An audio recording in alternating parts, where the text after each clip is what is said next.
Okay guys, rain, sleet, or snow, I am back with another crypto video. This first story here is a story related to the Super Bowl. I know many of you watched it. Well, it's somewhat related to the Super Bowl. It's related to Rihanna. The OpenSea halts trading on Rihanna music NFTs.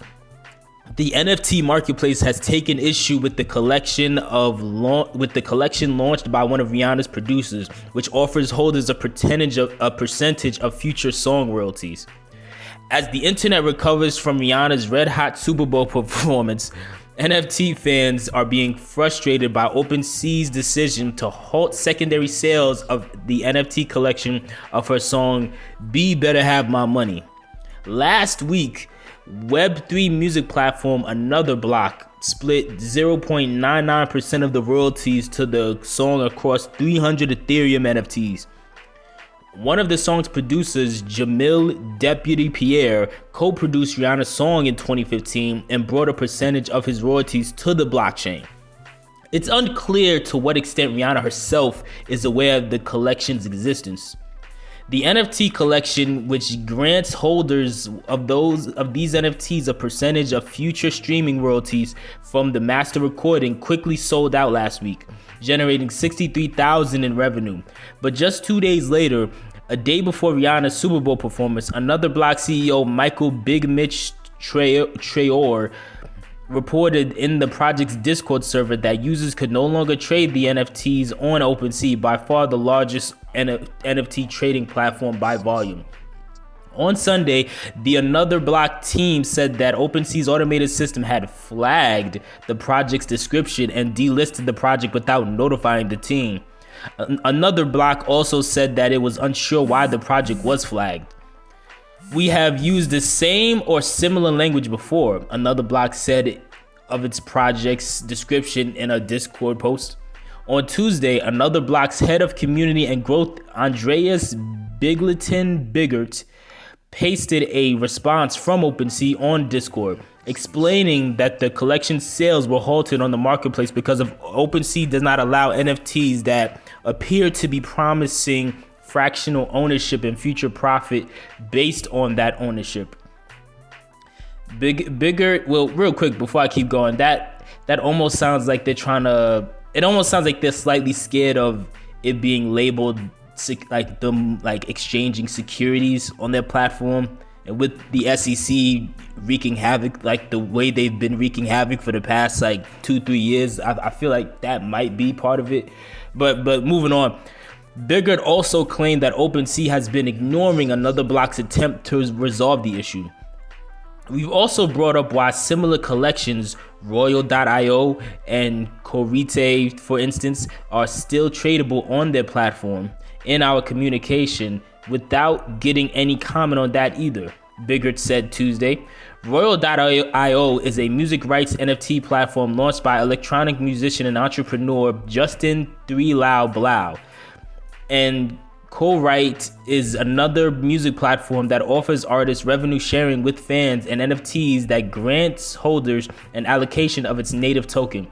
In Another Block's Discord server, members were reminded that the Rihanna NFT were still tradable on Another Block's own marketplace as well as on Blur, which on Tuesday releases long-awaited airdrop rewards to the delight of washed traders across the NFT space. But holders have since raised concern about OpenSea's restrictions affecting the collection's floor price, which is the minimum purchase price of the NFT in a given collection. Another Block traffic is not sufficient, one holder argued in the Discord. Our floor prices and transactions are going down. According to Another Block's marketplace, the collection's floor price is 0.55 ETH, which is equivalent to $867 USD at the time of writing, a 333% increase from its mint price of 0.128 ETH, which was $210 at the time. Since its launch, the collection has just over 155 ETH, about $245,000 in total volume traded. OpenSea has not yet responded to Decrypt's request for comments. So there's definitely some sort of foul play going on on one hand, like I said, to me it sounds like maybe they might have concerns about it being labeled a security because you're technically promising people money based on the future royalties of somebody, based on you're promising people future profit in this investment, which I mean, it's pretty much a guarantee. Like the only way it's not guaranteed is if Rihanna doesn't put any more music out, which is also a possibility because she herself has been on a pretty long hiatus for music, considering how much music she was putting out in her heyday. At one point she was putting out an album like pretty much once or twice a year. So I think her last album was Fenty. I can't remember what the name of her last album was, but it was definitely 2016 because that's when she had that song Work. So it's been a while. That's the only real concern I would have if I didn't invest in this, but if it was me, that's the only real concern I would have. Her last album was called Anti. But the only real concern I would have is like, okay, she hasn't put out any albums in 7 years now. There's no guarantee she's going to, because she's so caught up with her fashion, and then also she's starting a family and all that stuff, so she might be done. But I mean, besides that, I don't see any real reason for OpenSea to block trading of this, unless somebody behind the scenes tied to OpenSea wanted to get in at a certain price, which is more than possible. I know that sounds like a conspiracy, but considering what we've seen over the years, you can't think it's that crazy of a conspiracy. But moving on, the next story here is El Salvador to launch a Bitcoin embassy in Texas. The Central American nation opened a Bitcoin office in Switzerland last year. El Salvador is planning to open a Bitcoin embassy in Texas, according to the country's ambassador to the U.S. El Salvadorian ambassador Milena Mayorga said that on Twitter yesterday that she met with Texas Deputy Secretary of State Joe Esparza to discuss the idea. The Texas Secretary of State confirmed to Decrypt that they met with El Salvador's ambassador to the U.S. to discuss opportunities for cultural and commercial exchange, but would not elaborate. El Salvador's government did not immediately respond to Decrypt's question. It's not clear exactly what the embassy will do other than educate the public on the world's biggest cryptocurrency. El Salvador last year opened a Bitcoin office in Lugano, Switzerland, to spread adoption of the cryptocurrency in Europe. It also signed a memorandum of understanding on economic cooperation with the city. The Swiss initiative is intended to support initiatives to drive the adoption of Bitcoin and other cryptocurrencies across respective regions, as well as fostering the exchange of students and talents between El Salvador and Lugano, the countries announced at the time. El Salvador became the first company to make the first country to make Bitcoin legal tender, along with the US dollar, in September of 2021. The tiny country's president Nayib Bukele announced the idea at the Bitcoin 2021 conference in Miami in June.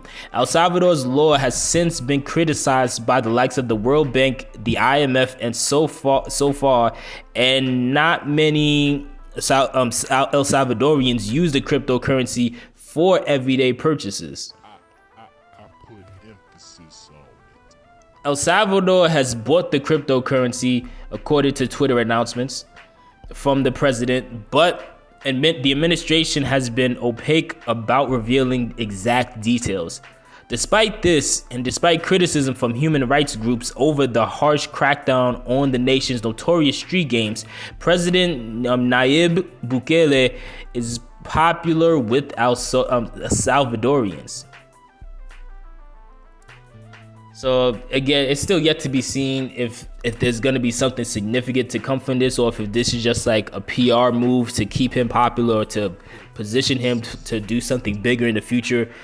it could go either way, but I definitely think this is still news headed in the right direction. When you're starting to see major players within these different countries starting to position themselves to pretty much to be like leaders and have a stronghold within the next frontier. Last story here reads, Paxos says it's prepared to vigorously fight SEC lawsuit. The company today confirmed it has received a Wells notice from the regulatory agency. Paxos confirmed Monday it received a Wells notice from the Securities and Exchange Commission, stating it's prepared to take on the agency and enforcement actions related to the stablecoin Binance USD. A Wells notice is an official letter from the SEC that informs recipients the agency is preparing to bring a potential enforcement action against them. Paxos received notice from the SEC that the agency is considering enforcement action against the company for registering BUSD as a security, the company stated. Paxos disagreed with the SEC. The SEC and the SEC's belief that its Binance USD token is a security, stating that it's prepared to vigorously litigate the disagreement if forced to. Paxos categorically disagrees with the SEC staff because BUSD is not a security under federal securities laws, the company said in a statement. To be clear, there are unequivocally no other allegations against Paxos. The statement from Paxos comes as the company announced it would stop mining any new BUSD, a stablecoin issued by the company that's pegged to the value of the dollar and issued under a licensing agreement with Binance, the largest cryptocurrency exchange. Paxos said that it would end its relationship with Binance in a statement released on Monday. The company assured customers that while its relationship with Binance is winding down, customers would be able to redeem the stablecoin for at least a year. Binance and Paxos established a partnership to launch BUSD in 2019. The coin is currently the 7th largest cryptocurrency by market capitalization, with a total value of around $15.8 billion, according to the data from CoinGecko. When it announced that it would no longer issue new BUSD, Paxos said it would be working with the New York Department of Financial Services as it brought its BUSD offering to a close, but made no mention of the SEC until later in the day. The NFDFS has overseen Paxos' process for issuing BUSD on Ethereum, ensuring it's fully backed by US dollars through regular examination. But BUSD is also offered as a token on Binance Smart Chain through a process that Binance admits has not always been flawless. In order to issue BUSD on Binance Smart Chain, the exchange holds an equal amount of BUSD issued by Paxos as a collateral and releases what's referred to as a Binance Peg BUSD on its own network. But the balance between Binance Peg BUSD and BUSD issued by Paxos and held as collateral has slipped a significant amount on multiple occasions, according to data that was compiled and analyzed by Jonathan Ritter and Patrick Tan of blockchain and analytics firm Chain Argos. The difference exceeded $1 billion on 3 occasions between 2020 and 2021, the research found, with the amount of BUSD on Binance Smart Chain exceeding the collateral that the exchange held. A spokesperson for Binance told Bloomberg that discrepancies were delayed in gathering the appropriate amount of capital, adding that the process behind maintaining collateral for Binance Peg USD has since been corrected. Recently, the process has been much improved with enhanced discrepancy checks to ensure it's always one-to-one pegged, they said. Paxos' positioning to take on the SEC comes amid a regulatory blitz by the agency, which involved a $30 million settlement agreement reached with the cryptocurrency exchange Kraken last week over issues with the staking service offered to customers in the US by the company. So as that article read, like, Paxos is ready to go to war, and also Paxos, it sounds like regardless of the SEC situation, Paxos already has intentions of moving on from their Binance partnership. So again, let me know what your thoughts are in the story, but on these stories below. Like, do you think if they go to court, if it goes to litigation, Paxos will beat the SEC? Do you also believe that Rihanna's NFTs, the royalties to her song being sold, is a big deal? And do you think El Salvador opening up a crypto embassy, a crypto office in the embassy, a crypto embassy in Texas, do you also believe that's gonna be a big deal? Let me know in the comment section below.